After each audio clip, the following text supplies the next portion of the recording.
자, 우리 계시록 6장 12절 말씀 한번 찾아서 읽어볼까요? 계시록 6장 12절입니다. 계시록 6장 12절 말씀 한번 같이 읽겠습니다. 시작. 내가 보니 여섯째 인을 떼실 때 큰 지진이 나며 해가 검은 털로 짠 상복같이 검어지고 달은 온통 피같이 되며. 자, 우리 지난 시간에 아마 이 부분들 좀 나누려고 하다가 또 다 나누지 못하고 뭐 조금 내용을 보기는 봤습니다. 근데 조금 더 제가 구체적으로 나누고 싶어서 이전에도 아마 이 부분에 대해서 6장에서 굉장히 여러 차례 제가 설교를 했던 것 같습니다. 그래서 한 번 더 좀 살펴보고 그리고 아마 7장으로 시간이 되면 이제 7장 초반의 말씀들을 같이 좀 나눠 보려고 합니다. 자, 해가 변하여 해가 검은 털로 짠 상복같이 검어지고 달은 온통 피같이 된다. 이제 이런 말씀이 여섯째 인을 떼시면서 시작되고 있습니다.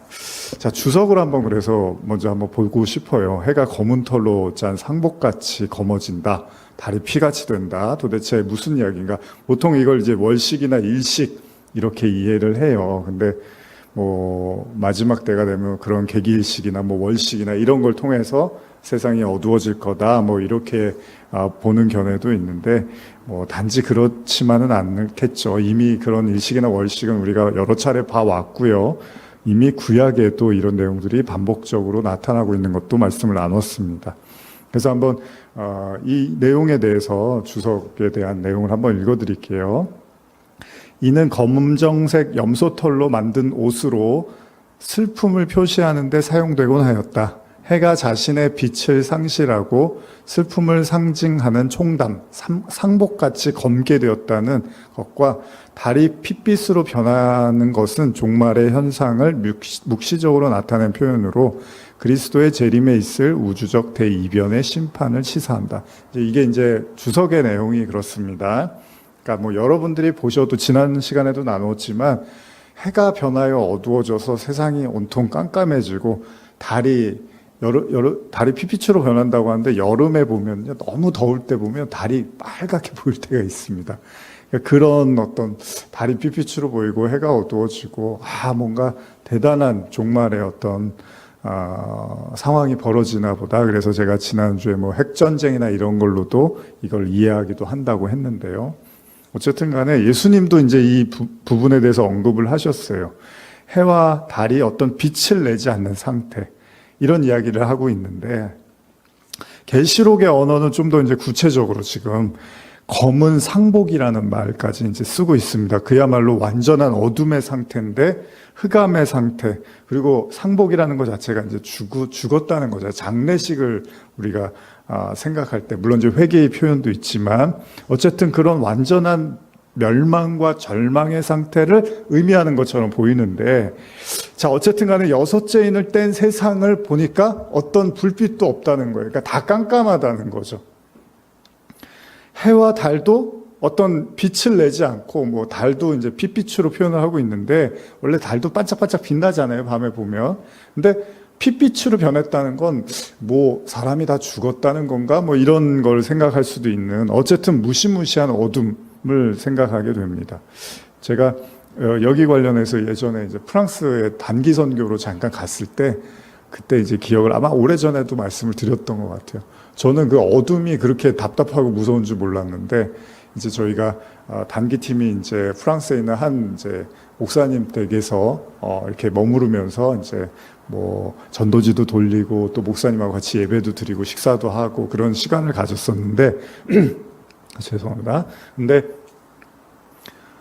이제 저녁이 돼서 이제 이렇게 다 씻고 뭐 이제 밥 먹고 그리고 이제 자려고 하는데 이제 그래도 그 집이 좀 넓었어요. 시골집이었는데 그래도 집이 좀 뭐 2층인가 이렇게 돼서 좀 넓어서 여기저기 이제 흩어져서 자고 남자분들은 또 이렇게 같이 마루에서 거실에서 이렇게 자고 하는데 이제 불을 이렇게 끄는데 우리는 이렇게 유리나 이런 게 뭐 커튼을 쳐도 대충 빛이 보이잖아요. 근데 프랑스는 이제 그 나무로 된 판자 같은 걸로 이렇게 다 밖을 이렇게 막아놔요. 그래서 뭐 나무문, 뭐 철문 같이 이렇게 해서 빛이 하나도 들어오지 못하도록 이제 도둑이나 이런 게 들지 않게 하려고 그걸 이렇게 이제 밤 되면은 이중창이라고 보시면 되죠. 그래서 나무 창이 또 따로 있어서 그걸 닫는데 정말로 그걸 딱 닫는데 아무것도 안 보이는 거예요. 밤이 됐는데. 근데 갑자기 그게 막 답답하더라고요. 빛이 하나도 안 보인다는 게 너무 답답해서 제가 그때 막 핸드폰을 이제 핸드폰이 어딘지도 모르고 핸드폰 하다가 이렇게 딱 이제 핸드폰을 열었더니 이제 빛이 나오니까 그제서 이제 사물이 보이니까 좀 안심이 되더라고요. 그때 이렇게 어두운 게 진짜 한 치 앞도 보지 못하는 게 참 답답하다. 뭐 답답한 정도가 아니라 약간 공포 수준까지도 이제 느꼈던 기억이 나는데요. 그런 지금 흑암의 상태를 이제 성경이 이야기를 하고 있습니다. 그렇습니다. 여섯째 인을 떼자 어떤 불빛도 존재하지 않고요. 해와 달도 어떤 인간의 희망이 될 수 없는, 인간이 의지할 수 있는 것. 여러분 앞이 하나도 보이지 않으면 그것처럼 암담할 수가 없잖아요.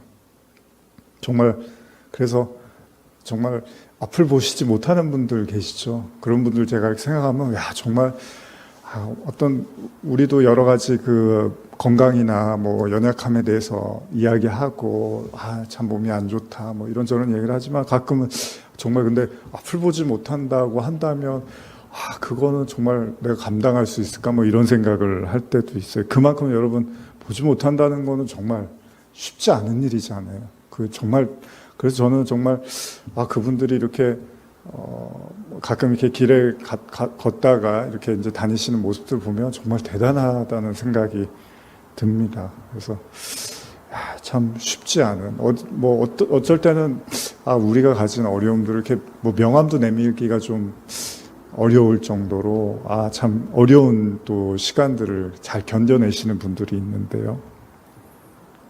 어쨌든 간에 그렇게 한 치 앞도 보지 못하는 그런 세상이 펼쳐집니다. 지금 성경에서는 그렇게 얘기를 해요. 그래서 예수님이 이 땅에 왜 오셨냐면 그런 어둠에 이제 빛으로 오신 거잖아요. 이렇게 빛을 비추기 위해서 예수님이 오신 건데, 그래서 예수님이 요한복음에서 강조하신 것 중에 하나가 내가 세상의 빛이다라는 걸 자주 말씀을 하시죠. 요한복음 1장 5절에 보면 빛이 어둠에 비치되 어둠이 깨닫지 못하더라 이런 말씀이 있어요. 자, 어둠이 세상이 어둠으로 지금 표현하는데 여러분들이 생각하는 어둠은 그냥 눈에 보이지 않는 어떤 그냥 이렇게 아무것도 볼 수 없는 깜깜한 상태라고 하는데 이미 요한복음 1장에서는 세상을 그냥 어둠이라고 하고 있어요. 그럼 어둠의 반대가 빛인데 누구만 빛이냐면 예수님만 빛이라고 하는 거예요. 예수님 외에는 빛이 존재하지 않는 거예요. 원래 성경의 기독교 세계관에서는 유일한 빛은 예수님밖에 없어요. 그 나머지는 다 어둠이에요. 어둠. 근데 이제 그 예수님이 우리에게 이제 빛을 주시기 위해서, 그래서 제자들에게 나중에 너희가 세상의 빛이야 이제 이렇게 말씀하시는데 이제 이걸 위해서 이 땅에 오신 거잖아요. 근데 처음부터 사람들이 그 빛을 깨닫지를 못하죠. 예수님을 보고 빛이라고 말한 사람이 없습니다. 예수님도 그냥 어둠으로 취급당하는 거죠. 그래서 결국 예수님이 십자가에 못 박히시고 죽임을 당하게 되는 거죠. 근데 그때 어떤 일이 일어나냐? 성경이 이제 이걸 상징적으로 보여주려고요. 누가복음 23장 44절에서 46절. 이 요한계시록은 같은 좀 본문들이 반복될 수 있습니다. 근데 그만큼 중요하기 때문이고 또 여러분들도 여러 차례 반복해서 들어야 될 필요가 있기 때문이죠. 그래서 한번 그런 의미에서 한번 같이 찾아볼까요? 누가복음 23장 44절에서 46절입니다. 누가복음 23장 44절에서 46절입니다. 자, 찾으셨으면 같이 읽겠습니다.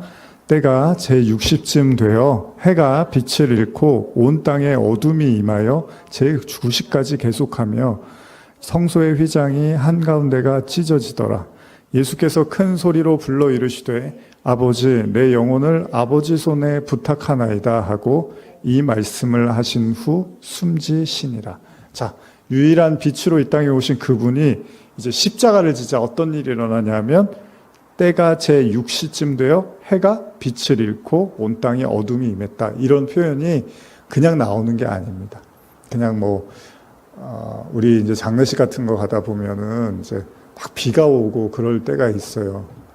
그러면 하늘도 참 슬퍼하나 보다 뭐 이런 얘기들 하시고 그러잖아요. 그러니까 지금 이것도 예수님이 십자가를 지니까 하늘도 참 마음이 아파서 하나님이 이렇게 세상에 어둠을 임하게 했구나라고도 볼 수 있지만, 사실은 유일한 빛이 꺼져가는 그 시점이라는 거예요. 예수님의 십자가로 말미암아. 그래서 이 세상이 다시 원래 상태인 어둠으로 완성이 된다는 거예요. 예수님 외에는 빛이 없었는데 그 빛이 이제 꺼져가니까 다시 어둠이 되는 거예요. 그러니까 태양빛이 있고 없고를 성경은 그런 걸 얘기하는 게 아닙니다. 그래서 우리가 창세기 1장 2절에 보면은 이제 세상, 땅은 혼돈과 흑암과 공허다 그랬는데 3절에 뭐라 그래요? 이제 빛이 있으라 하셨죠. 그러니까 그 빛이 태양이나 이런 차원의 빛이 아니라는 거예요. 여기서 말하는 그 어둠, 우리 이 땅이 어둠이잖아요. 인간은 스스로 구원받을 수 없는 절망적 흑암과 공허와 혼돈인데 거기에 빛을 둔 거예요. 그게 예수님이, 그게 등불로도 이제 표현을 하는 거죠. 근데 결국은 그 빛을 주었더니 어떻게 거부하고 십자가에 못 박아 죽이려고 했죠. 그때 어둠이 다시 임하는 거고. 그러니까 여러분들한테 쉽게 말하면 예수님을 딱 빼버리면 여러분들은 또 다시 혼돈과 공허와 흑암 상태라는 거예요. 그냥 어둠에서 헤매일 수밖에 없는 상태라는 겁니다. 우리가 뭐 예수님이 나를 위해서 뭐 내가 기도해도 잘 안 들어주시고 사는데 뭐 도움 뭐 주셨나 이런 생각을 할 수도 있겠지만, 진짜 여러분들에게 그 신앙적 요소를 딱 축출해버리면 또다시 여러분들은 그 혼돈과 공허와 흑암에서 그 정말 그 뭐라 그러죠? 그 어둠 속에서 헤매일 수밖에 없는, 우리는 그런 존재라는 겁니다. 그래서 다메섹 도상에서 우리 바울도 빛을 보죠. 빛을. 굳이 그래서 빛으로 설명하는 거예요. 그때 이제 비로소 어떻게 하죠? 바울이 그 눈에 비늘이 이제 벗겨진다라는 표현도 하는데 이제 눈을 감게 되는 거죠. 앞을 못 보게 되는 겁니다. 무엇을 의미하죠? 바울이 지금까지 본 것은 본 게 아니다. 넌 잘못 보고 있었다라는 걸 빛을 통해서 말씀하시죠. 그래서 우리가 실제로 여러분 태양 딱 보면 어떻죠? 직접 눈으로 보면 좋지 않잖아요. 근데 태양 딱 보면 눈이 멀죠? 눈이 안 보이죠? 그러니까 진짜 강렬한 빛을 보면 우리가 그 강렬한 빛을 우리 눈으로 볼 수 있는 사람이 아니라는 걸 알게 돼서 눈을 바로 감게 되죠. 그 얘기는 하나님의 그 강렬한 진짜 빛을 보면 우리가 보고 있던 것들이 허상에 불과했다는 걸 알게 되는 거예요. 그래서 우리가 지난주에도 나눴지만 바울이 그 빛을 보고 로마서 3장 10절에서 뭐랍니까? 기록된 바 의인은 없나니 하나도 없다라는 말을 하게 되는 겁니다. 진짜 빛을 본 자만이 이 땅에 어떤 의인도 존재하지 않는다는 걸 알게 되는 거예요. 자기를 최고의 의인이라고 생각했던 그 바울이 하나님을 만나자 이 세상에는 자기를 포함해서 어떤 의인도 존재하지 않는다는 걸 아주 깊이 보게 된 거죠. 여러분, 의인이 존재하지 않는 땅은 어떻게 된다고요? 계속 이게 반복적인 내용인데 어떻게 돼요? 하나님한테는 의미 없는 땅이 되는 거예요. 이게 기독교 세계관입니다. 이게 말씀입니다. 하나님이 봤을 때 더 이상 의인이 존재하지 않으면 그 땅은 더 이상 하나님한테 의미가 없는 땅이에요. 그래서 소돔과 고모라에서 이제 의인이 없어서 멸망을 당하는 게 되는 거고, 아브라함은 지난번에도 나눴지만 이거를 깨닫지를 못하게 되는 거예요. 그러니까 제가 지금 계시록님 말씀을 여러분과 나누는 이유도요, 여러분들의 시각이 아니라 하나님의 시각으로 세상을 보라고 계속 설득하고 말씀을 가르치고 있는 겁니다. 여러분들이 뭐가 아쉬워서, 여러분들이 뭘 못 배우신 분들도 아니고 뭐 아쉬운 분들이 아니잖아요. 근데 여기 나와서 말씀을 왜 듣냐 하면 인간의 시각을 배우는 게 아니라 하나님의 시각을 배우는 거죠. 아브라함의 눈에는 어떻죠? 소돔과 고모라가 충분히 가치가 있어 보였지만, 그래서 인간이 보기에는 살아있는 땅이지만 하나님의 눈에는 의로운 자가 하나도 없는 진노의 대상이 되었던 거죠. 나중에 창세기 19장 27절에 보면요, 이제 롯의 아내가 소금 기둥이 되고 나서 27절에 아브라함이 그 아침에 일찍 일어나 여호와 앞에 서 있던 곳에 이르러 소돔과 고모라와 그 온 지역을 향하여 눈을 들어 온기가 막 연기같이 치솟음을 보았더라. 이런 이제 말씀이 나오는 거죠. 요엘서의 그 말세의 징조로서 피와 불과 연기를 상징하게 되는 이 소돔과 고모라가 순식간에 잿더미가 되는 거예요. 자, 아브라함이 여기서 그 연기를 보게 되는 거죠. 아, 이게 다 멸망됐구나. 다 망했구나. 자, 의인이 없는 땅은 어떤 땅이라고요? 결국 모든 것을 잃어버리고 파괴되어지는 심판의 땅이라는 겁니다. 그래서 세상이 온통 흑암과 어둠의 상태이고 나머지 그들에게 남아있는 건 하나님의 심판밖에는 없다. 그래서 우리가 속을 수 있는 건요, 문명의 발달이라든지요, 여러분 세상의 평화, 또 과학의 발전, 삶의 풍요로움 이런 것들에 현혹되지 마시라는 겁니다. 그런 거하고 구원의 빛은 다른 차원의 문제라는 거죠. 로마서 11장 1절에서 한번 5절 한번 같이 찾아서 읽어볼까요? 로마서 11장 1절에서 5절입니다. 자, 한번 찾으셨으면 읽겠습니다. 그러므로 내가 말하노니 하나님이 자기 백성을 버리셨느냐? 그럴 수 없느니라. 나도 이스라엘이뇨 아브라함의 씨에서 난 자요 베냐민 지파라. 하나님이 그 미리 아신 자기 백성을 버리지 아니하셨나니 너희가 성경이 엘리야를 가리켜 말한 것을 알지 못하느냐? 그가 이스라엘을 하나님께 고발하되 주여 그들이 주의 선지자들을 죽였으며 주의 제단들을 헐어버렸고 나만 남았는데 내 목숨도 찼나이다 하니 그에게 하신 대답이 무엇이냐? 내가 나를 위하여 바알에게 무릎을 꿇지 아니한 사람 7,000명을 남겨두었다 하셨으니 그런즉 이와 같이 지금도 은혜로 택하심을 따라 남은 자가 있느니라. 남은 자라는 표현 나오고 엘리야 이제 이야기가 나오죠. 여러분 잘 아시는 엘리야도 어떻죠? 말씀을 전하는데 듣지를 않아요. 그리고 바알과 아세라 목상을 섬기는 이런 사람들, 이런 선지자들에 의해서 어떻게 보면 수세에 몰리게 되는 거죠. 그래서 죽을 수밖에 없는 상황까지 오게 되는데 하나님께서 결국은 이제 도와주시고 함께 하시지만 엘리야가 너무 지쳐서 이제 더 이상 자기는 이 사역을 감당하기가 어렵겠습니다라고 하나님께 이제 호소를 하는 장면이 나오죠. 그때 이제 하나님이 이런 말씀을 주시면서 아직 남은 자들이 있어 이런 말씀을 하시는 거죠. 여러분 지금까지도 이 세상은 하나님의 은혜에 따라서 남은 자들이 존재한다는 겁니다. 그러니까 세상이 존재하는 건 하나님께서 어쨌든 간에 구원해야 될 사람들이 존재하고 있다는 거예요. 그래서 나중에 계시록에도 우리가 나왔지만 7장에도 나오지만 그 하나님의 종들의 이마에 인치기까지 바다나 나무나 해하지 말아라, 땅이나 이런 걸 해하지 말아라 이런 표현이 나오는 거예요. 그러니까 하나님의 관심은 뭐냐면 하나님의 백성들이 이 땅에서 성령으로 인치심을 받아서 구원을 깨닫고 하나님의 은혜와 사랑과 심판을 다 경험하는 거, 이때까지는 놔두라는 거예요, 그 사람들. 그래서 여러분과 저도, 여러분 욥이 환난당할 때 제가 자주 드리는 말씀이지만 욥이 환난당할 때 하나님이 어떻게 해요? 다 허락하는데 사단한테 욥의 목숨은 가져가지 말라고 하죠. 그러니까 여러분과 저도 하나님 안에 있으면 하나님이 영적인 공격이 올 수도 있어요, 우리에게. 우리가 생각지 못한 많은 어려움들이 올 수 있는데, 근데 하나님의 어떤 선에서는 딱 지켜주실 거라는 거죠. 왜냐하면 하나님이 여러분들을 망가뜨리고 무너뜨리는 데 목적이 있는 게 아니라 구원을 깨닫게 하시기 위한 거기 때문에 어느 선까지는 하나님이 그 공격을 허락하실 수 있지만 그 선 이상에서는 하나님이 막으신다는 거예요. 그런 개념에서 하나님이 지키신다는 겁니다. 하나님이 지키신다는 게 아무런 어려움과 환난이 없다는 게 아니라 맹렬한 영적인 전쟁을 치르실 수도 있어요. 그러나 그 목숨, 그 생명, 그 구원은 하나님이 절대 양보하지 않으시겠다는 거죠. 어쨌든 간에 이 땅에 그 하나님의 사람이 없는 것 같아서 엘리야가 너무 힘들어서 이제 사역을 그만하고 비통해하면서 하나님 차라리 저를 죽여주십시오 하고 있을 때 하나님은 아니라는 거예요. 7천이 남았다는 거예요. 7이라는 표현 또 7 곱하기 1000이잖아요.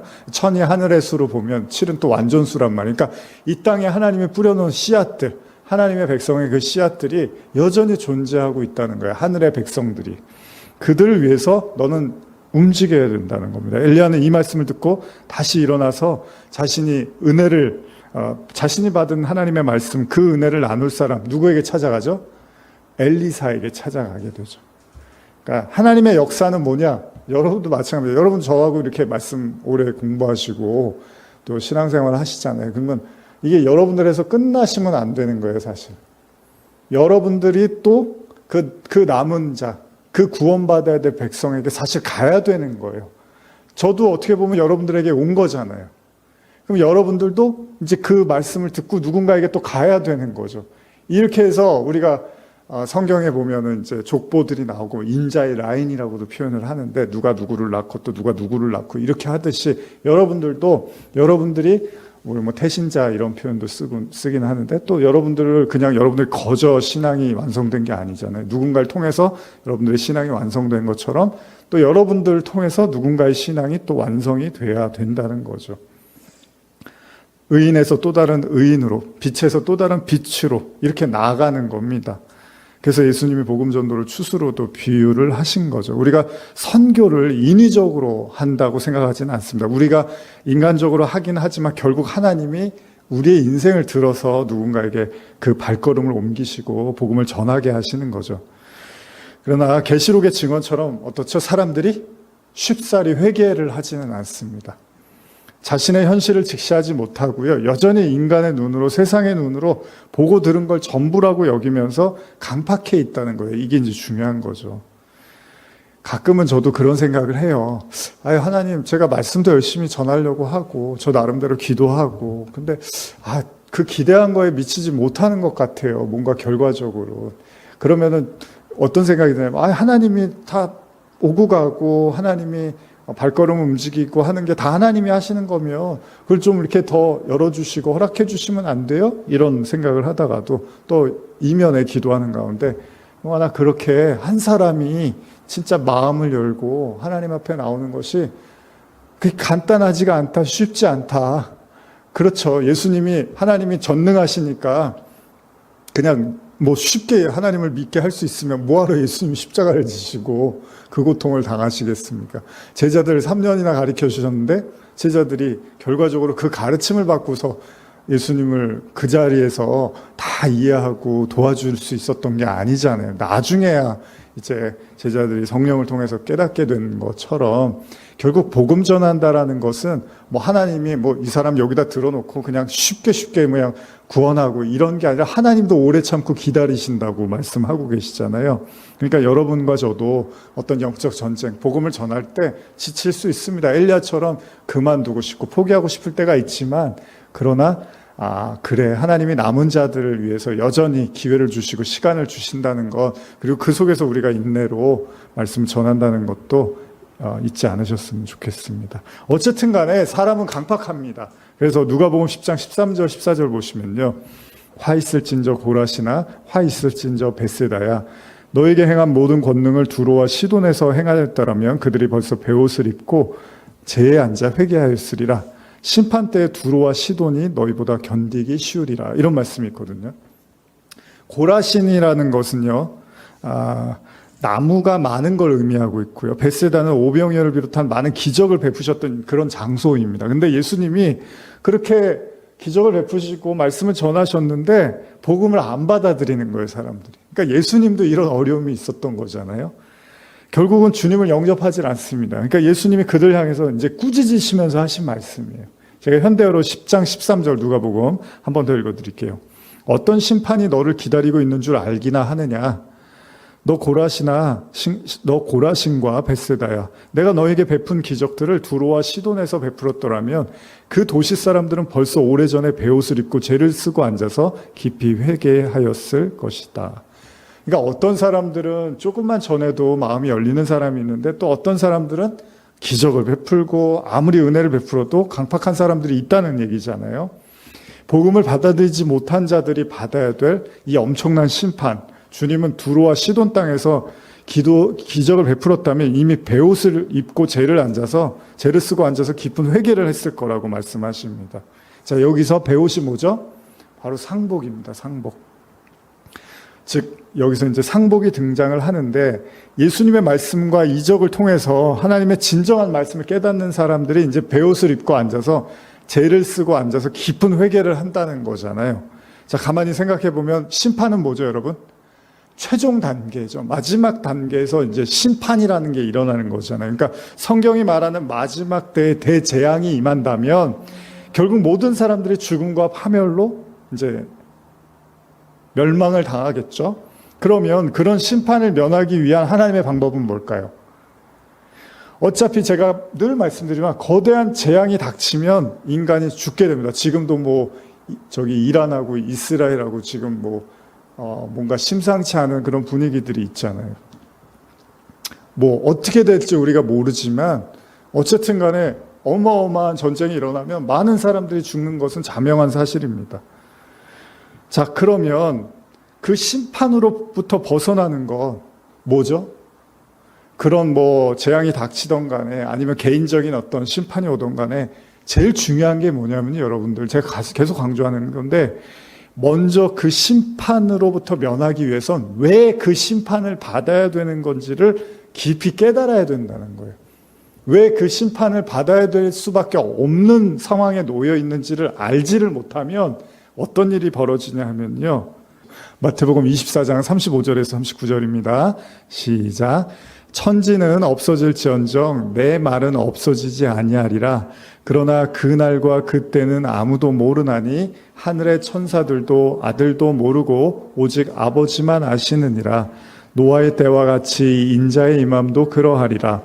홍수 전에 노아가 방주에 들어가던 날까지 사람들이 먹고 마시고 장가들고 시집가고 있으면서 홍수가 나서 그들을 다 멸하기까지 깨닫지 못하였으니 인자의 임함도 이와 같으리라. 사실 무서운 말씀 중에 하나인데요. 예수님의 종말에 관한 말씀이죠. 근데 인자의 임함이 아버지만 아신대요. 그래서 깨어 있으라고 여러 차례 말씀하시죠, 여러분. 주님께서 심판은 노아의 홍수로 이제 지금 비교를 하셨는데 핵심은 뭐죠? 자, 그 심판, 홍수로 왔어요, 노아의 때는. 그쵸? 실제로 임한 거잖아요, 그 심판이. 근데 왜 심판받아야 되는지를 알았으면 여러분 방주에 탔을까요, 안 탔을까요? 탔겠죠. 노아가 심판을 외쳤을 거예요. 이제 곧 있으면 세상이 멸망당할 거야. 하나님께서 홍수, 물로 심판하실 거야. 너희들은 심판받을 수밖에 없는 존재라는 걸 듣고서 알았으면 어떻게 하겠죠? 당연히 방주에 탔겠죠. 근데 심판받아야 될 이유를 몰랐어요. 우리가 왜 심판을 받아야 돼? 멀쩡하게 이렇게 잘 살고 있는데 네가 미친 거야. 너가 잘못된 거야. 너 시간 낭비하는 거야. 너 뭔가 잘못됐어라고 오히려 노아를 이제 사람들이 추궁했을 거라는 거예요. 무슨 이야기냐면 제일 무서운 게 왜 심판받아야 되는지를 모르고 있으면 그게 진짜로 심판으로 와버린다는 거예요.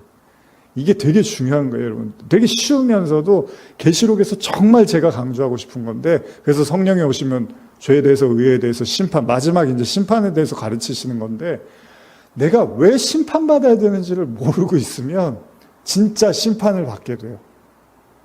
근데 내가 심판받을 수밖에 없는 이유를 알았어요. 왜 하나님이 나를 심판하시고 세상을 심판하시는지 알면 어떻게 돼요?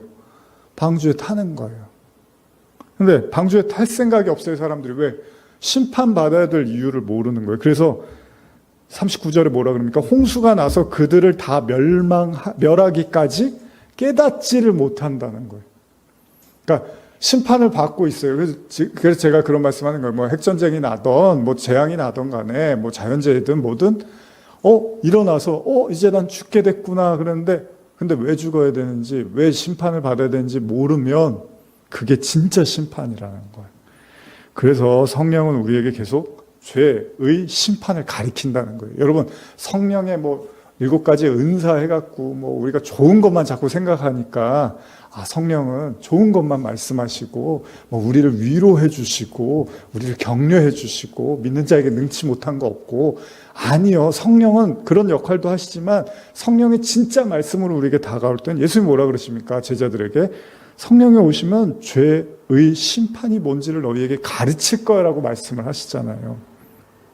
이게 중요한 거예요. 그래서 제가 하는 설교들도 어쩌면 죄의 심판에 대해서 여러분들에게 오랜 시간 설교하고 있는지도 몰라요. 죄가 뭔지, 의가 뭔지, 심판이 뭔지를 계속 반복적으로 지금 여러분들에게 나누고 있다는 거예요. 거대한 재앙이 언제 오고 예수님께서 언제 오시느냐보다 더 중요한 건 뭐라고요? 왜 심판받아야 되지, 내가? 왜 내가 심판의 대상이지? 이거를 깨닫고 어떻게 해요? 죄를 쓰고 회개를 하면 살아난다는 거예요. 그것을 우리가 신앙 과정을 통해서 겪게 되고 경험하게 되면 그게 살아나는 거예요, 여러분.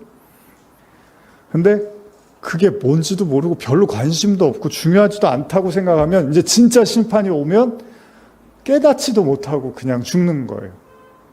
그래서 오늘 계시록의 6번째 인의 본문에는 바로 이 상복이 등장을 하는 거예요. 별로 좋아하지 않잖아요. 근데 어떤 의미에서는 지금 이 본문을 아마 또 나누려고 오늘 제가 그런 생각이 들더라고요. 오늘 수예배 하면서 그래, 이 해가 총담같이 검어지면서 이 상복에 대한 이야기가 나오잖아요. 베옷을, 굵은 베옷에 대한 말씀도 나오는데 어쩌면 진짜 그 빛과 그 진리를 담지 못하면 사실은 절망과 어둠의 땅이라는 거죠.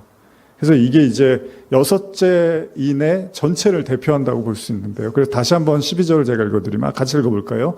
계시록 6장 12절입니다. 시작. 내가 보니 6째 인을 떼실 때 큰 지진이 나며 해가 검은 털로 짠 상복같이 검어지고 달은 온통 피같이 돼요.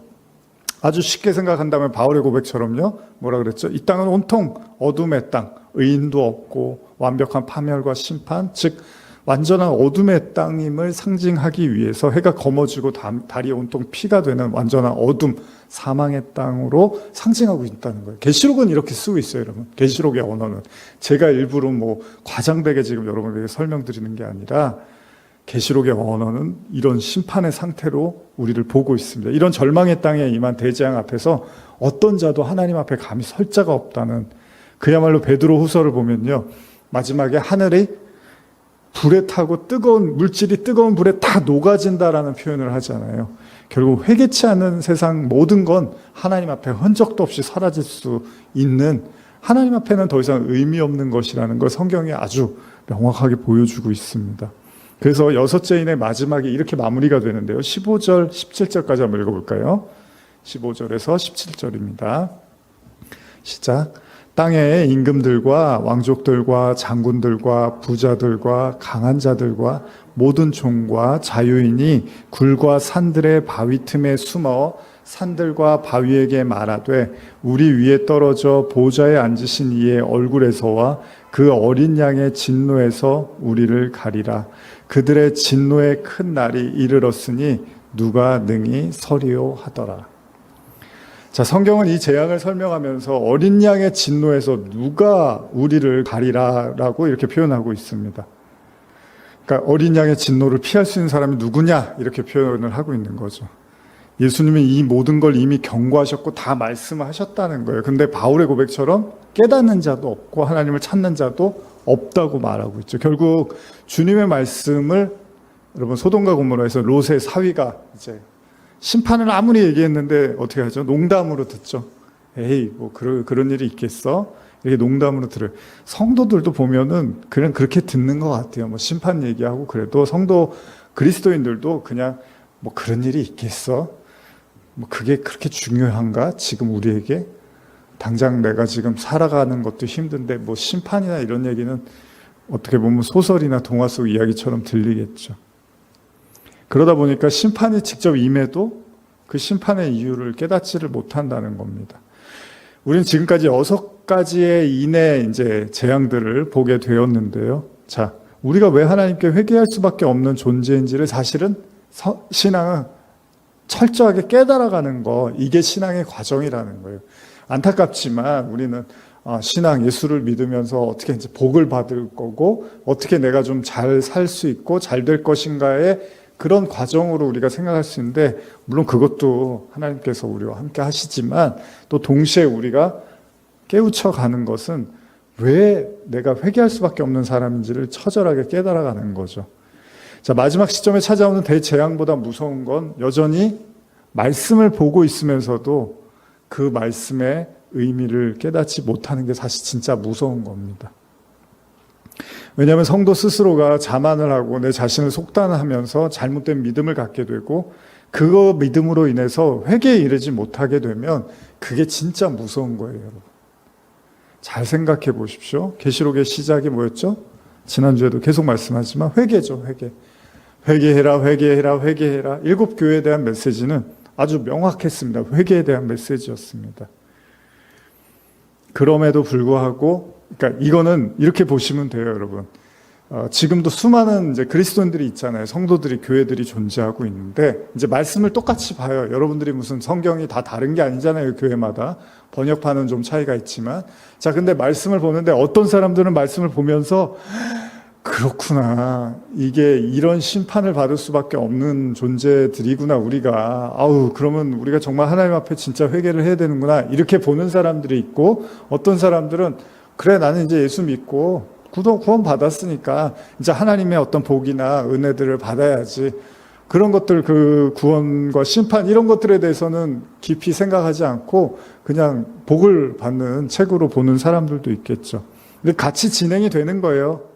근데 이미 그 속에서 갈려지고 있는 거예요. 진짜 회개를 통한 구원을 받는 자들이 있고, 그냥 담 넘어가듯이 예수님 말씀처럼 건성건성 그냥 하나님을 어떤 이제 축복의 대상으로만 생각하는 사람들이 있다는 거죠. 자, 어쨌든 계속 이어나가겠습니다. 계시록 7장 1절에서 3절입니다. 드디어 이제 7장을 엽니다. 시작. 이 일 후에 내가 내 천사가 땅 네 모퉁이에 선 것을 보니 땅의 사방의 바람을 붙잡아 바람으로 하여금 땅에나 바다에나 각종 나무에 불지 못하게 하더라. 또 봄에 다른 천사가 살아계신 하나님의 인을 가지고 해 돋는 데로부터 올라와서 땅과 바다를 해롭게 할 많은 권세를 받은 네 천사를 향하여 큰 소리로 외쳐 이르되 우리가 우리 하나님의 종들의 이마에 인치기까지 땅이나 바다나 나무들을 해하지 말라 하더라. 자, 아까 여섯째 인을 떼고 어떤 일이 일어났죠? 해가 검은 털로 짠 상복같이 검어지고 달은 온통 피같이 되면서 하늘의 별들이 무화과 나무가 대풍에 흔들려 설익은 열매가 떨어지는 것 같이 땅에 떨어지고 하늘은 두루마리가 말리는 것 같이 떠나갔고 또 각 산과 섬이 제자리에서 옮겨지면 이런 내용이 나왔어요. 그리고 7장에서 이제 어떻게 보면 사방에서 바람이 불면서 이제 땅이나 바다에나 각종 나무에 불지 못하게 해라. 이런 내용들도 같이 등장을 하고 있습니다. 그러니까 다 이게 무슨 내용이냐면 이 재앙으로 인해서 모든 게 다 흔들리고 다 떨어지고 지금 7장에서는 바람으로 이제 표현을 하면서 이 바람이 불면 이제 다 흔들릴 거 아니에요. 그러니까 다 그냥 모든 것들이 뿌리채 흔들려 버리는 상황들을 6장과 7장에도 계속 이제 나타내고 있는데요. 다시 잠깐 6장으로 좀 나누면 이 무화과 나무가 대풍에 흔들리고 캄캄해지고 세상의 흑암으로 캄캄해지고 하늘의 별 무화과 나무가 떨어졌다 이런 말을 하면서 하늘은 또 두루마리가 말리듯 떠나가고 각 산과 섬이 제자리에서 옮겨졌다 이런 말이 있어요. 그러니까 엄청난 변화가 난리가 난 거예요. 근데 이거를 이제 우리가 문자적 의미만으로 보는 게 아닌 거잖아요. 물론 그 자체만으로도 엄청나죠. 이런 일이 일어나면 어마어마하겠죠. 그런데 계시록 7장에서 지금 읽으신 것처럼 현대로 제가 1절 한 번 더 읽어드릴게요. 7장 1절. 그런 다음에 나는 내 천사가 땅의 내 모퉁이에 서 있는 것을 보았습니다. 그들이 그곳에 서서 바람을 억누르고 있었기 때문에 땅에는 나뭇잎 하나 흔들리지 않고 바다는 거울처럼 고요했습니다. 자, 거대한 지금 심판이 이제 제가 뭐 자세하게 여러분과 나누진 않았지만 지금 이제 해가 변하여 이것만 해도 어마어마한 무언가 일이 일어나고 있는데 그런데 그 와중에 성경은 내 모퉁이에서 내 천사가 바람을 붙잡아서 더 이상 불지 못하게 하고 있고요. 그리고 이 바람에 관련한 구절을 우리가 앞서서 6장 13절에서 하늘의 별들이 대풍에 의해서 무화과 나무처럼 흔들려서 땅에 떨어졌다고 묘사를 하고 있는데 이것도 현대어로 보면요. 13절, 14절 읽어드리면 그리고 하늘에 떠있던 별들이 마치 설익은 무화과 열매가 큰 바람에 흔들려 떨어질 때처럼 산산이 땅으로 흩어졌습니다. 무수한 별들이 반짝이던 하늘은 두루마리를 말아서 걷어치운 것처럼 사라지고 산과 섬들이 다 흔들려 제자리에 놓인 것이 하나도 없었습니다. 자, 모든 게 다 흔들려 버리고 있어요. 그 여섯째 인을 떼자 이 땅에 있는 모든 것들이 다 뿌리채 흔들려 버리고 있습니다. 그냥 여러분들이 이제 태풍이나 이런 거 보시면 뭐 집도 날아가고 다 날아가잖아요. 뭐 사람도 날아가고 차도 날아가고 나무도 뽑히고 마치 그런 장면을 연상하는데 지금 그 정도가 아니라 하늘의 별도 떨어지고 있고 어마어마한 재앙이 임하고 있어요. 그런데 그 모든 것들이 다 흔들리고 있을 때 그런데 이 성경을 보면 대풍에 하늘의 별이 또 떨어졌다는 표현도 있잖아요. 근데 이 하늘의 별이 떨어졌다라는 것도 보면 수가 많다라는 의미로 사용이 되고 있거든요. 그래서 아브라함이 자녀가 없을 때 하나님께서요 아브라함을 저녁 밤을 이렇게 보여주시면서 하늘을 보여주시면서 자손이 많아질 거라는 이런 말씀을 하세요. 그러니까 하늘의 별은 아브라함의 후손, 즉 무수히 많은 하나님의 백성을 상징하기도 하는데 지금 그 별도 떨어진다. 그러니까 여러분들이 다른 건 이해할 거예요. 뭐 건물이 무너지고 뭐 땅이 흔들리고 뭐 나무가 뽑히고 이런 거는 다 이해를 하겠는데 하늘에 별이 떨어진다는 거는 뭐 별똥별을 얘기하는 건가? 뭐 어쨌든 엄청난 지금 우주적 어떤 재난처럼 보이잖아요. 그런데 이제 말씀으로 접근해 보면 이게 이제 많다라는 의미도 있다라는 거예요. 근데 신명기에는 그렇게 많은 수의 자손이 있다 하더라도 하나님의 말씀을 청종하는 자들이 많지 않을 걸 또 언급을 하고 있어요. 그래서 또 다른 구절을 보면 오늘 계시록에 등장하는 상황과 비슷한 내용이 나타나는데요. 자, 하늘에 별이 떨어졌다는 표현을 별이 더 이상 빛을 내지 않음으로 묘사를 하고 또 있습니다. 자, 요거 한번 찾아서 읽어볼까요? 이사야 13장 9절에서 13절입니다. 이사야 13장 9절에서 13절입니다. 자, 한번 읽어보겠습니다. 시작. 보라, 여호와의 날 곧 잔혹히 분냄과 맹렬히 노하는 날이 이르러 땅을 황폐하게 하며 그 중에서 죄인들을 멸하리니 하늘의 별들과 별 무리가 그 빛을 내지 아니하며 해가 돋아도 어두우며 달이 그 빛을 비추지 아니할 것이로다. 내가 세상의 악과 악인의 죄를 벌하며 교만한 자의 오만을 끊으며 강포한 자의 거만을 낮출 것이며 내가 사람을 순금보다 희소하게 하며 인생을 오빌의 금보다 희귀하게 하리로다. 그러므로 나 만군의 여호와가 분하여 맹렬히 노하는 날에 하늘을 진동시키며 땅을 흔들어 그 자리에서 떠나게 하리니. 지금 아까 읽은 계시록 6번째인하고 굉장히 유사한 내용이죠. 이사야 말씀이. 너무 흡사합니다. 그렇죠? 물론 이전에 계시록 설교를 통해서도 나눴지만 이게 주님의 날, 여호와의 날, 심판의 날, 그날 뭐 이런 이제 날로 표현하고 심판의 날로 우리가 이해를 하는데 그 공통점이 뭐냐면 어둠으로 가득하다라는 거예요. 근데 오늘 이사야 말씀 보면 다 또 모든 게 흔들려 버린다는 거예요. 그날이 오면 온 세상이 어둠으로 완성되고 어떤 빛을 내는 물체가 없고 오로지 흑암만 존재하고 있고 여호와의 심판은 그렇게 이제 어둠을 헤매고 있는 자들에게 임할 거라는 거예요.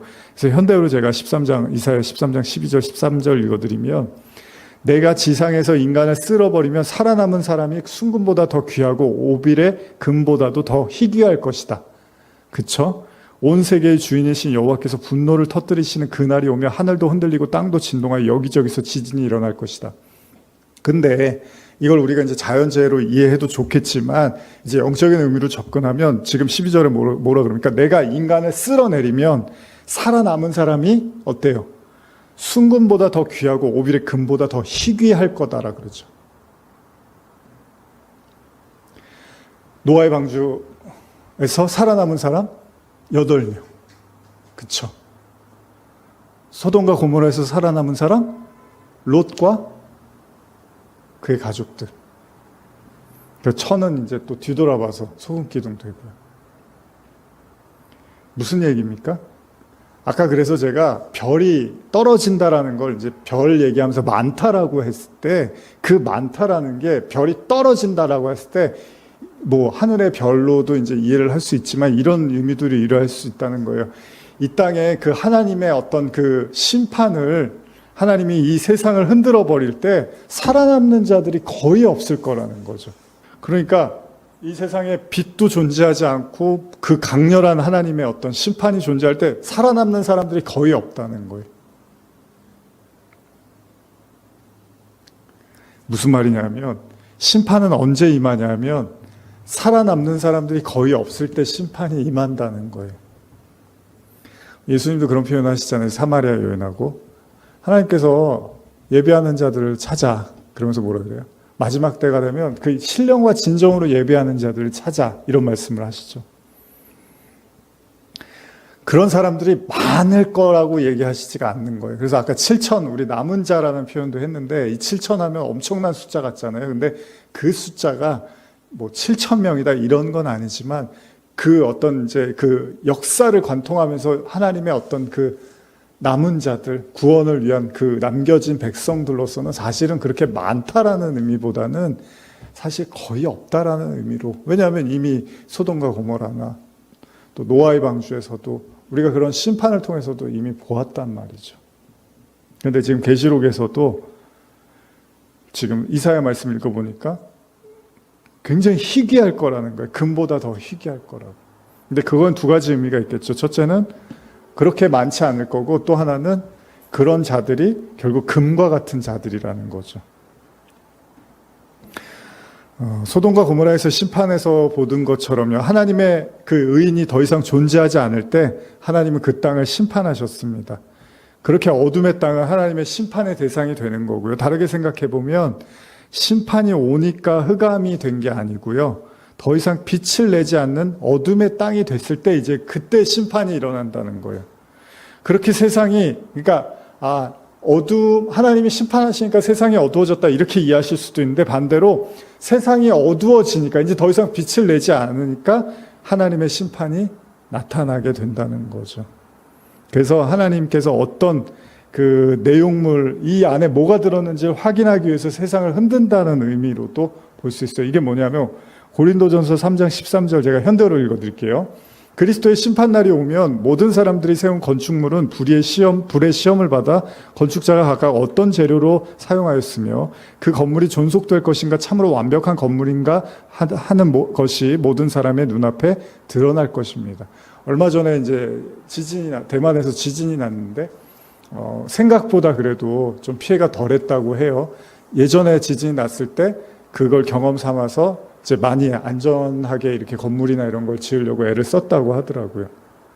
그렇습니다. 뭔가 이렇게 엄청난 힘에 의해서 흔들릴 때 이제 그때 알게 되는 거죠. 정말 이게 탄탄한 건물인지, 여러분들의 믿음도 탄탄한 신앙인지 그렇게 알게 된다는 거죠. 하나님께서 성도들이 쌓은 공적들을 불을 통해서 확인하시겠다는 거예요. 그걸 바울은 심판의 날이라고 하고 있고요. 그 날이 오면 다 드러나게 된다는 거예요. 14절, 15절은 그런 불의 심판에서 그들의 공적이 타지 않으면 상을 받을 거고, 그 공적이 불타면 해를 받겠지만 결국 그 자신은 불 가운데서 받은 것 같다라고 말씀하고 계십니다. 자, 일반적으로 우리가 이런 생각을 해요. 예수님을 믿으니까 그 믿음 이후에 그들의 행적을 하나님께서 보실 것이고, 그들이 정말 하나님의 뜻대로 선행을 하였는지에 대한 생각을 할 수 있는데, 근데 그렇게 단순한 말씀이 아닐 수도 있다는 거예요.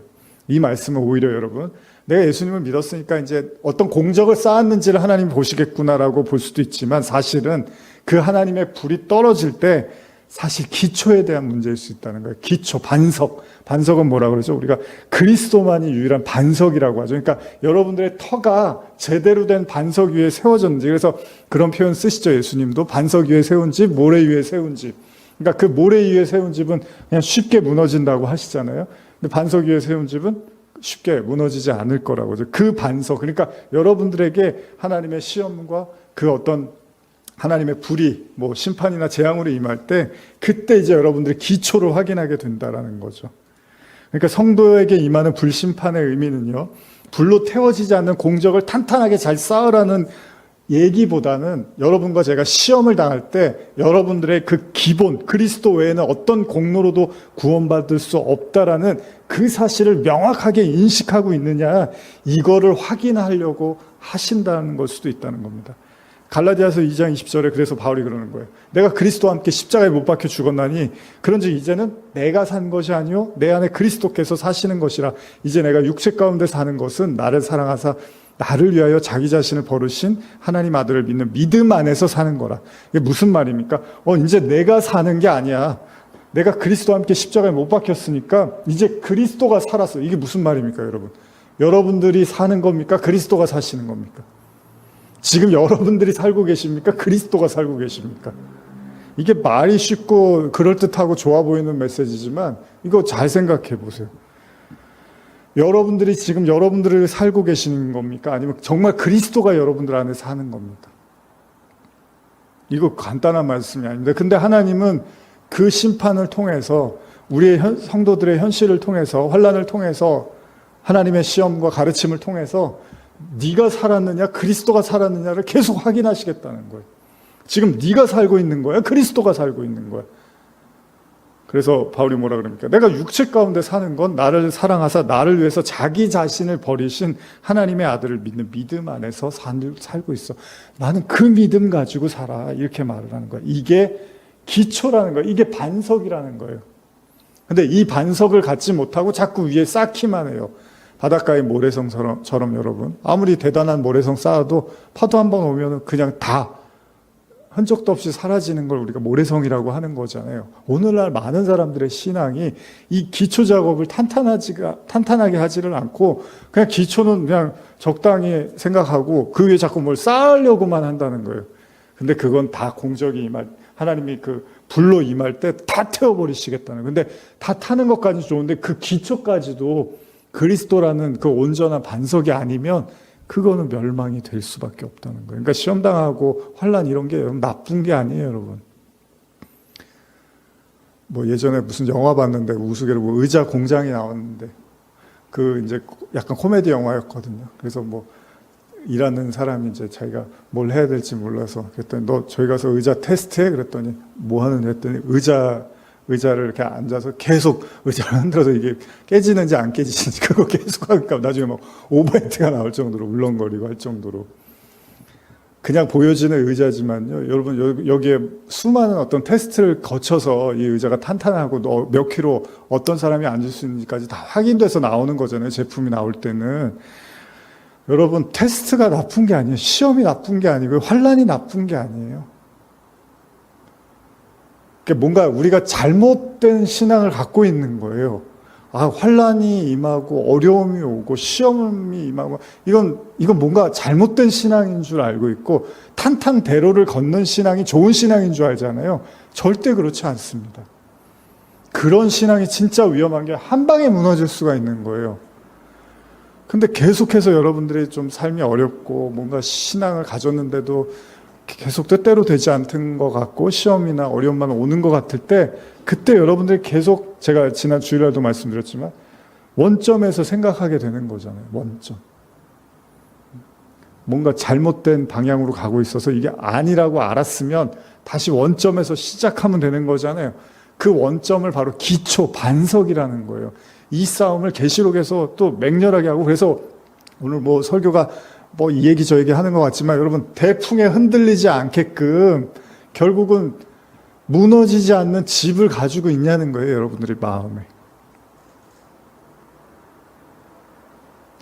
그래서 뭘 깨닫냐면요. 성도들의 최종 목적지가 뭐냐면 그리스도라는 터 위에 뭘 많이 쌓느냐가 중요한 게 아니라 그리스도만이 순금이고 정금이라는 걸 여러분들이 깨닫고 그래서 보배를 담은 질그릇이라는 표현도 있는 것처럼 은혜와 진리신 그리스도와 섞여 있는 불순물들이 제거되어지는 과정. 여러분들 안에 그리스도가 계세요. 근데 그 그리스도가 여러분들의 일그러진 잘못된 여러분들의 생각과 사고로 섞여버렸어요.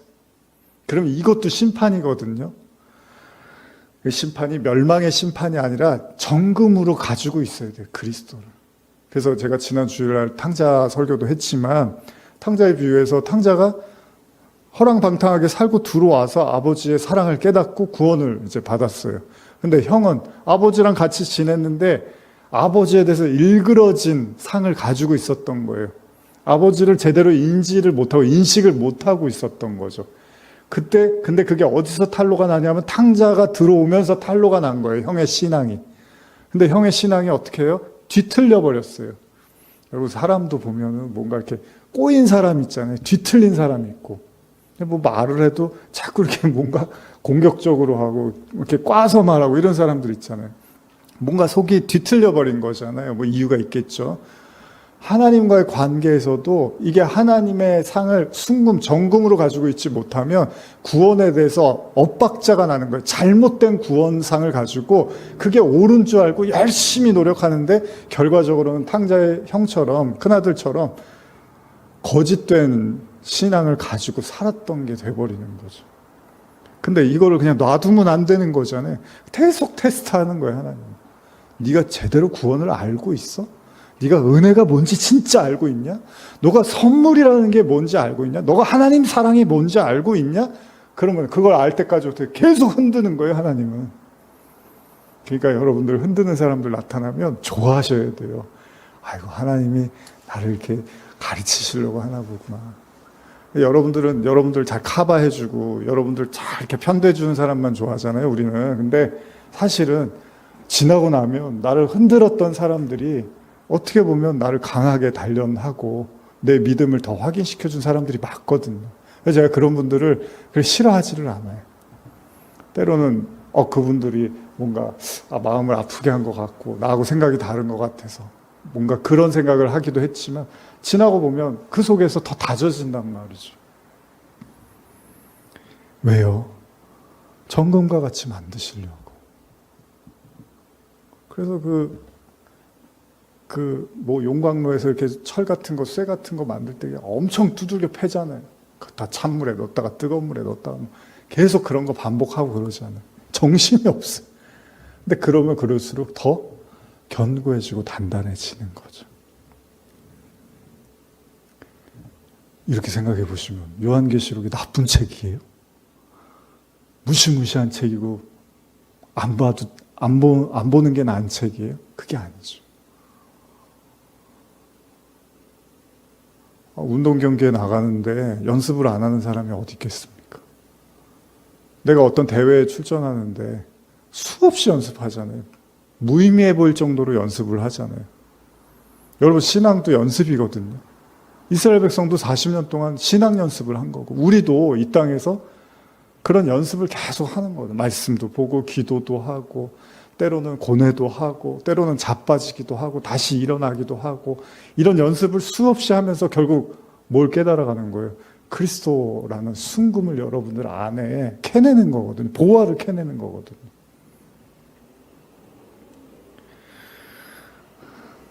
그러니까 나쁜 게 아니에요. 그런 심판, 재앙, 시험, 환난. 물론 이렇게 제가 쉽게 말할 수 있는 건 아니지만 그것이 여러분들에게 정말 여러분들을 살찌우고 여러분들에게 진짜 믿음을 가르쳐 줄 수 있습니다. 다시 계시록 7장 3절로 가서 한 번만 더 읽어볼까요? 시작. 이르되 우리가 우리 하나님의 종들의 이마에 인치기까지 땅이나 바다나 나무들을 해하지 말라 하더라. 현대로 한번 읽어드릴게요. 기다리라. 하나님의 종들의 이마에 우리가 하나님의 도장을 다 찍을 때까지 땅에도 나무에도 바다에도 나무에도 손을 대지 말라. 보세요. 다 계획이 하나님이 있으신 거예요. 다 흔들고 무시무시하고 어둡고 피로 변하고 상복을 입고 어쩌고 저쩌고 어마어마한 이야기를 하고 있는데 근데 하나님은 뭐라 그래요? 하나님의 종들의 이마에 하나님이 인칠 때까지 해하지 말라는 거예요. 그들은 보호하라는 거예요. 한 천사가 바다 땅을 향해서 해할 수 있는 네 천사들을 향해서 소리 지른 거예요. 하나님의 종들의 이마에 인치시기까지 땅도 바다도 손대지 말라고. 그 환란이 얼마나 큰지 그렇습니다. 하나님의 은혜가 아니면 그 심판을 견뎌낼 자는 없습니다. 다 나자빠 떨어지게 돼 있다는 거예요, 인간은. 그래서 열처녀의 비유도 다 뭐라 그래요? 다 졸며 잘세 이렇게 표현을 하는 거예요. 근데 하나님의 은혜를 입은 자들만 결국은 기름을 가지고 신랑과 혼인잔치에 들어가게 되는 거죠. 결국 하나님의 환난 중에도 하나님의 택하신 백성들에게 하나님의 은혜를 베풀고 보호하시고 마지막까지 인치시기까지 그들에게 해하지 못하게 하시더라는 겁니다. 여러분, 사랑이죠. 그러니까 계시록도 결국은 사랑이에요. 요한은 사랑을 강조하는 사람이죠. 그 요한이 쓴 계시록이에요. 사도 요한이 쓴. 결국은 오늘 이제 말씀을 여기서 정리합니다. 7장 우리 조금 나눴죠. 어쨌든 여러분들에게 과거에나 또 지금이나 앞으로도 항상 어려움과 시련이 올 수 있습니다. 물론 좋은 일도 올 수 있고 또 생각지 못한 축복의 상황도 벌어질 수 있을 거예요. 그러나 또 그 이면에 우리가 회피하고 싶고 도망치고 싶은 그런 어려움들도 올 수 있습니다. 근데 성도는 여기서 잊지 말아야 돼요. 뭐죠? 하나님의 약속, 언약을 잊지 말아야 되는 거예요. 뭐예요? 하나님이 택하시고 사랑하시고 구원하시기로 작정하신 하나님의 백성들을 향해서 하나님은 끝까지 그들을 지켜내시고 구원으로 인도해내신다는 건 그건 바뀌지 않고 달라지지 않습니다. 여러분들 인생을 여러분들 마음대로 할 수 있는 게 아니라는 거예요. 사람들은 팔자소관이 어쩌고 내 팔자야, 내가 이렇게 선택할 걸 이렇게 선택해서 자기 어떤 모든 인생을 자기 걸로 알고 있잖아요. 근데 성도는 하나님이 인도하시는 거예요. 우리가 실수하고 잘못된 선택을 해도 하나님이 좋은 방향으로 끌고 가시고 회개하시고 돌이키시고 가르치시는 게 성도의 길이고 방향입니다. 그러니까 후회하실 필요도 없어요. 어떤 사람은 그냥 평생 후회만 하다가 사는 사람도 있잖아요. 평생 원망만 하고 후회만 하고 그런 사람도 많아요, 여러분. 가끔은 그러기엔 또 인생이 너무 아깝지 않나라는 생각이 들어요. 그래서 성도는 뒤를 돌아보는 사람이 아닙니다. 성도는 여러분과 제가 계시록에 열린 하늘문을 보는 사람이에요. 우리가 걷다 가다 보면 하늘문으로 들어갈 사람들인데 뭘 뒤를 돌아봅니까, 자꾸. 근데 그 하늘문을 그냥 들어가는 게 아니라 하나님이 이제 패스, 여러분들이 그 하늘문에 들어가기 위한 여러분들이 열쇠를 쥐게 하시는 거예요. 그게 뭐예요? 그리스도라는 정금이 있어야 되는 거죠. 그러기 위해서는 여러분들을 재련하시고 단련하시고 두들기시고 흔들고 뭐 별의별 일들이 우리에게 일어날 수 있지만 결과적으로는 그것이 우리의 반석이신 그리스도를 더 굳건하게 명확하게 하신다는 거죠. 그러면 그런 믿음을 가지면 뭐가 두렵겠습니까? 또 뭐가 그렇게 무섭겠습니까? 또 뭐가 그렇게 후회가 되고 뭐가 그렇게 원망이 되고 또 뭐가 그렇게 부럽겠습니까? 내 안에 그리스도가 있는데. 그렇지 않습니까? 그게 중요한 거죠. 그러기 위해서 여러분들이 먼저 이 세상이 왜 심판받아야 되는 심판의 이유를 깨닫는 데서부터 시작되는 거죠. 그래야지 방주로 들어가니까. 그걸 안 깨달으면 방주 문을 열어놓고 여러분들 앞에 대기를 시켜도 들어갈 마음이 안 생기죠. 근데 그게 뭔지를 알면 방주 타야지. 그래서 제가 주일날 마지막에 호세아서 말씀 읽으면서 뭐라 했죠? 힘써 여호와를 알자 그랬잖아요. 신앙은 뭐죠? 여러분들이 하나님 사랑한다 그러면 그만큼 하나님이 알고 싶어야 되는 거잖아요. 근데 자기 신앙생활은 열심히 하는데 하나님을 아는 거에는 관심이 없는 것도 이상하지 않습니까, 여러분? 그냥 자기가 해야 될 역할들은 잘 하는데 정작 하나님을 알고 배우는 거에 대해서는 별 관심이 없어. 그것도 좀 이상하지 않습니까? 정말 중요한 건 그리스도, 반석. 여러분들 안에 오늘도 이 예배를 통해서 그 반석이 더더욱 굳건해지고 확실하게 뿌리받는 그런 시간이 되기를 간절히 축복합니다. 지금 여러분들 겪고 계신 모든 어려움들, 또 모든 고뇌와 갈등들 다 하나님이 여러분들을 순금으로, 정금으로 만드시기 위한 과정임을 잊지 마십시오. 축복합니다. 기도하겠습니다. 하나님 아버지 감사합니다. 우리 성도님들 참 귀합니다. 말씀 나눌 수 있게 해주심도 감사하고 이 수요 예배 통해서 계시록 나누고 있는데 또 인터넷으로도 듣고 있는 성도들이 있을 줄 압니다. 동의하든 동의하지 못하든 사람마다 생각과 사고가 다 다를 수 있겠지만 중요한 건 그리스도라는 반석, 그것만이 유일한 우리의 희망이고 생명이고 구원임은 그 누구도 부정할 수 없을 것입니다. 이 말씀 통해서, 이 예배를 통해서 더더욱 정금과 같이 우리를 단련시키시고 순전하게 하여 주시옵소서. 하늘에 계신 우리 아버지여, 이름이 거룩히 여김을 받으시오며 나라의 마옵시며 뜻이 하늘에서 이루어진 것 같이 땅에서도 이루어지리이다. 오늘날 우리에게 일용할 양식을 주옵시고 우리가 우리에게 죄 지은 자를 사하여 준 것 같이 우리의 죄를 사하여 주옵시고 우리를 시험에 들게 하지 마옵시며 다만 악에서 구하옵소서. 대개 나라와 권세와 영광이 아버지께 영원히 있사옵나이다. 아멘.